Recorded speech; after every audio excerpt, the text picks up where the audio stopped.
अस्सलाम वालेकुम, कैसे हैं आप सब? उम्मीद है आप सब खैरियत से होंगे। आप लोग का वेलकम है मेरे चैनल रूहानी बात पर। अच्छा, सवाल आया था कि यूनियन के साइन दिख रहे हैं तो क्या यूनियन होने वाला है? तो मतलब यहाँ पर ये चीज़ है बेसिकली कि अगर यूनियन के साइन दिखना शुरू हो गए हैं, तो क्या हम ये समझ लें कि अब हमारा यूनियन होने वाला है? तो ये चीज़ कन्फर्म कर दें, ठीक है? तो मैं आपको बताने वाली हूँ यहाँ पर ये भी चीज़। और एक कमेंट और था कि डीएम को हीलिंग किस तरह सेंड करें, मतलब कि अगर वो पेनफुल सिचुएशन में है, थर्ड पार्टी की वजह से पेन में है, बहुत ज़्यादा डिसहर्ट हो रहा है, बहुत ज़्यादा तकलीफ़ में है, ठीक है? तो उसको हीलिंग अब किस तरह से डीएफ सेंड कर सकती है, तो यहाँ पर ये 2 चीज़ों को मैं कवर करूँगी। तो पहले तो मैं आप लोगों को ये बात बता दूँ कि यूनियन साइन बिल्कुल दिखते हैं। जब यूनियन होने वाला होता है तो बिल्कुल आपको दिखाया जाता है, ठीक है?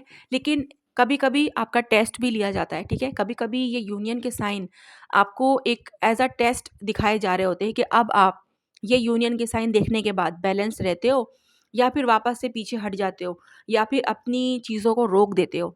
क्योंकि बाज़ औक़ात डिवाइन आपका टेस्ट बिल्कुल लेते हैं, आपको एक लेवल आगे पहुँचाने के लिए आपका टेस्ट लिया जाता है, ठीक है? तो बाज़ औक़ात ये होता है कि डीएफ जो है वो नहीं समझ पाती हैं कि जो है क्या हुआ है। वो ये समझ रही होती है कि शायद मैंने इनर वर्क इतना अच्छा कर लिया है, मैं अवेकनिंग में इतना ज़्यादा आगे आ गई हूँ या फिर मैंने जर्नी इतनी ज़्यादा आगे अचीव कर ली है कि अब मेरा यूनियन जो है वो बस होने ही वाला है। क्योंकि कहीं न कहीं उसका डीएम उससे उससे कनेक्टेड भी है। और यहाँ पर कुछ डीएफ के साथ ऐसा भी होता है कि वो तकरीबन अपने डीएफ के साथ कॉन्टैक्ट में भी आ चुकी होती हैं। तो अब उन्हें ये साइन दिख रहे होते हैं, तो वो यही समझ रही होती हैं कि अब ये जो मुझे साइन दिख रहे हैं तो बस अब ये हमारा परमानेंट यूनियन होने वाला है। और कुछ डीएफ ऐसी हैं जो नो कांटेक्ट में ही रहते हुए वो साइन देख रही होती हैं और उन्हें फिर ये फीलिंग आ रही होती है कि शायद अब यूनियन होने ही वाला है, इसीलिए ये वाले साइन हमें दिख रहे हैं। बज़ाहिर वो लोग एक दूसरे के साथ कांटेक्ट में भी नहीं हैं। यहाँ पर क्या समझने की ज़रूरत है? यहाँ पर ये समझने की ज़रूरत है कि यहाँ पर आपका टेस्ट लिया जा सकता है। देखिए, मैं आपको बेसिकली एक चीज़ बताना चाहती हूँ, वो ये कि जब आपका यूनियन आपके डीएम के साथ होगा ना, या जब होने वाला होगा, तो ये यूनियन के साइन भले आपको दिखेंगे, लेकिन आप इनको नोट तक करना छोड़ चुके होंगे। आप ये बिल्कुल नोट नहीं करेंगे, आपके माइंड में ही ये चीज़ क्लिक नहीं होगी कि ये तो यूनियन साइन है, ठीक है? और मेरा यूनियन होने वाला है। ये चीज़ भी आपके दिमाग में नहीं आएगी उस वक़्त। आप इतना ज़्यादा आगे निकल जाते हैं, इतने ज़्यादा आप जर्नी को पार कर लेते हैं, आप अवेकनिंग में इतने ज़्यादा आगे आ चुके होते हैं कि अब जो है ना, यूनियन हो रहा है, नहीं हो रहा है, साइन दिख रहा है, नहीं दिख रहा है, कोई फ़र्क पड़ ही नहीं रहा है, ठीक है? मतलब साइन भले दिख रहे हैं, 2 बर्ड्स बैठे हुए हैं, 2 फ्लावर दिख गए, 2 जुड़वा चीज़ें दिख गईं आपको, आप उसको एक एक ऐसे ही देखोगे बस नॉर्मली। म म उसको देखकर आपके माइंड में ये चीज़ नहीं है कि ओह माय गॉड! ये तो एक ट्विन चीज़ मुझे दिखी है, मतलब कि मेरा यूनियन होने वाला है, ये 2 कपल मैंने देखे, मतलब मेरा यूनियन होने वाला है, वॉव! तो ये वाली जो चीज़ें होती हैं ना, ये होंगी ही नहीं उस वक़्त आपके साथ। तो जब तक आपके साथ पहली बात कि ये चीज़ हो रही है, जब तक आप यूनियन के साइन देखकर अपने आप को ये बता रहे हो कि यूनियन होने वाला है, तो समझ लो कि यूनियन अभी नहीं होने वाला है। ये सिर्फ़ एक टेस्ट लिया जा रहा है, यही देखने के लिए कि अब आप जो है वो यूनियन की डिज़ायर रखे हुए हो या फिर नहीं हो।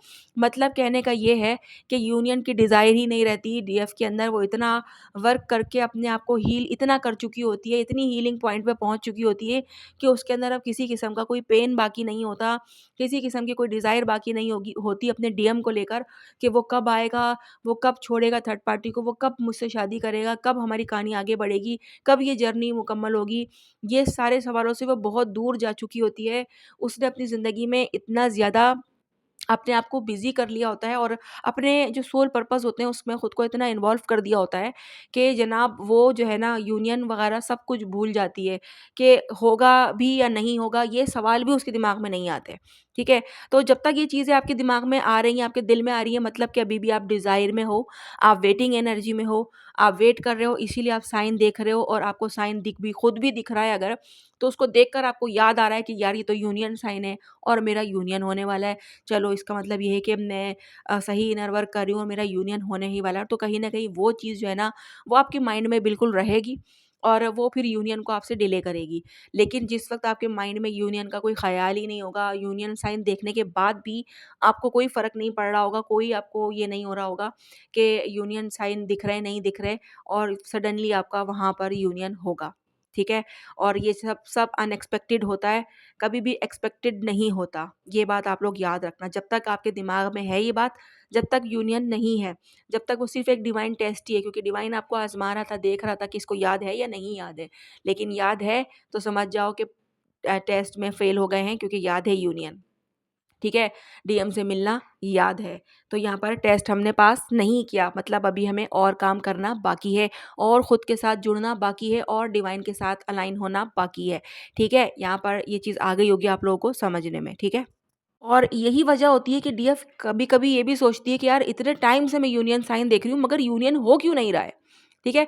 बाज़ औक़ात आप लोग टैरो रीडिंग भी सुनते हैं और वीडियोज़ भी देखते हैं, वहाँ पर भी आपको बताया जा रहा होता है कि यूनियन करीब है, ये आपको बताया जा रहा होता है। लेकिन बेसिकली होता नहीं है, क्यों? क्योंकि आपकी एनर्जी आप चेंज नहीं कर रहे हो, आप खुद को चेंज नहीं कर रहे हो। आपने सुना कि आपका यूनियन होने वाला है, आपके दिमाग में एक वही चीज़ बैठ गई और आप मुसलसल उसी के बारे में सोचे जा रहे हो, सोचे जा रहे हो। तो ये इसका क्या मतलब है? इसका मतलब ये है कि आपने यूनियन को जो है वो डिले कर दिया, ठीक है? अगर आपको कहीं से पता चल गया, आपने टैरो रीडिंग ली, आपको वहाँ से पता चल गया यूनियन होगा, इतने टाइम में हो सकता है, और फिर आपको गाइडेंस भी साथ में मिली कि आपको ये सब करना चाहिए ताकि आपको यूनियन जो है वो जल्दी अचीव हो जाए, ठीक है? मगर आप उस गाइडेंस को भी फॉलो नहीं कर रहे हो, वो सारी चीज़ें भी आप फॉलो नहीं कर रहे हो, लेकिन उस टाइम पीरियड का सिर्फ़ आपको इंतज़ार है कि वो टाइम पीरियड जो उन्होंने बताया उसपे यूनियन होगा, तो वो अगर नहीं हुआ, तो यहाँ पर आपके दिमाग में ये चीज़ आ जाती है कि हुआ ही नहीं, इतना सब कुछ इतना टाइम हो गया, इतने टाइम का बताया था, हुआ ही नहीं। क्यों नहीं हुआ?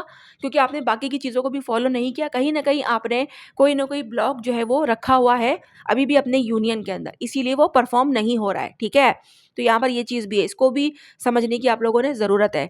अब मैं दूसरे सवाल का जवाब देती हूँ कि डीएम को हीलिंग कैसे सेंड कर सकते हैं अगर वो उन्होंने ब्लॉक किया हुआ है, वो नाराज़ हैं, या फिर वो बीमार हैं, या फिर उन्होंने मतलब थर्ड पार्टी में वो फँसे हुए हैं, पेनफुल सिचुएशन में हैं, तो अब वो उनको हीलिंग चाहिए, तो अब डीएफ क्या ऐसा करे कि उनको हीलिंग मिले?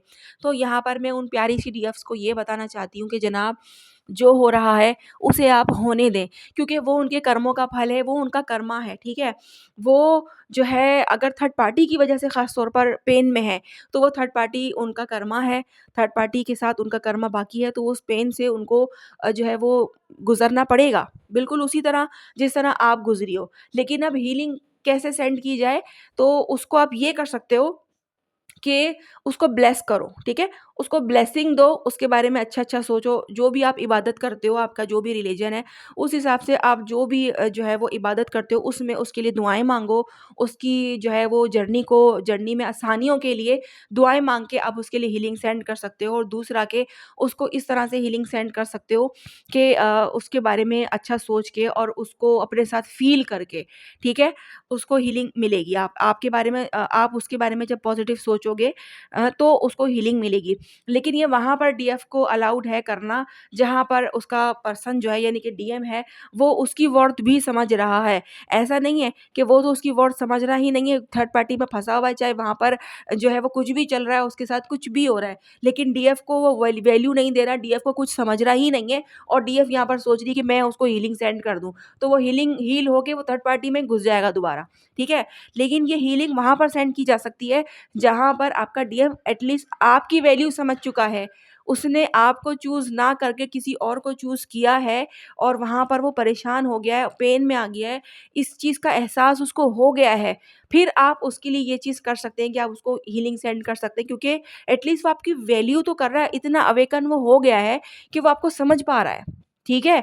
और जब तक वो आपको नहीं समझ रहा, जब तक वो आपको कोई वैल्यू नहीं दे रहा, आपको कुछ बता नहीं रहा है, जब तक आपको वो वैल्यू नहीं दे रहा है, ठीक है? इम्पोर्टेंस नहीं दे रहा है, तब तक आपने फिर उसको ये हीलिंग नहीं सेंड करनी है, क्योंकि अभी भी उसको इतना ट्रिगर फिर मिलना बाकी है, इतना पेन मिलना उसको बाकी है कि उसको आपकी वैल्यू का एहसास हो, ठीक है? ये सब डिवाइन की तरफ से हो रहा है, ठीक है?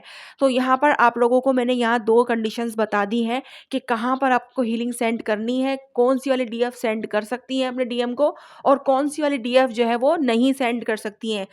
जो डीएम वैल्यू समझ चुके हैं अपनी डीएफ की, अपने डीएफ से सारी चीज़ें बता रहे हैं, खुश हैं, अपनी वैल्यू दे रहे हैं, अपनी डीएफ को इज़्ज़त करते हैं, उसकी मोहब्बत करते हैं, उससे अवेकन हो गए हैं, तो आप उसकी जो है पेनफुल सिचुएशन में उसकी मदद कर सकते हो हीलिंग के ज़रिए, ठीक है?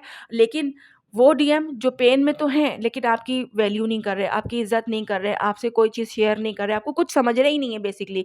तो फिर आप उनको हील करके क्या करेंगे, ठीक है? वो हील हो भी जाएँगे तो वो थर्ड पार्टी में ही दोबारा जो है वो अपनी एनर्जी लगा देंगे। इससे बेहतर ये है कि उनको उसी पेन में फ़िलहाल के लिए रहने दिया जाए, क्योंकि जब तक वो आपकी वैल्यू नहीं समझ जाते, इतना अवेकन नहीं हो जाते, तब तक उन्हें आपकी हीलिंग का जो है वो पता भी नहीं चलेगा, उनको समझ में भी नहीं आएगा। ठीक है? जब तक वो ये नहीं समझ जाते ना कि हीलिंग तो आपसे ही मिलनी है उनको, तब तक उन्हें हीलिंग देने की आपको ज़रूरत ही नहीं, क्योंकि वो समझ ही नहीं पाएँगे आपकी हीलिंग को। तो यहाँ पर मैंने 2 कंडीशंस यहाँ पर बता दी हैं, ठीक है? ताकि वो डीएफ समझ जाएँ कि उनको कौन-सी वाली सिचुएशन में अपने डीएम को हीलिंग सेंड करनी है और कौन-से वाले में नहीं करनी है, ठीक है?